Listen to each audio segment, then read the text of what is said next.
So it's June 2nd. We got some fruit set right here. You can see I call these little green fingers because that's what they look like to me. They are still small. They got a long ways to go, meaning the pawpaws in Seattle don't ripen until like October. So you can see it has a long way to go, has many fruits. For this little tree, this tree's potted, so it can fruit in a pot. And these are some of it's just the lighting. You can see there is a fly on, this is a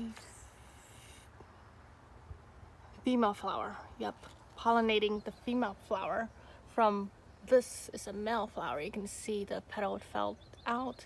These are the fruit, and it's been successfully pollinated, I can tell. It's just these pawpaw flower, it hangs down, so it's really hard to get a good picture of them in a sense. But I pruned my tree back quite a bit, and it's just looking great. We have a lot of new growth with this tree. And I just wanted to show you a quick progress of the fruit set on a potted pawpaw tree. I hope you enjoy this quick video, and we'll see you next time.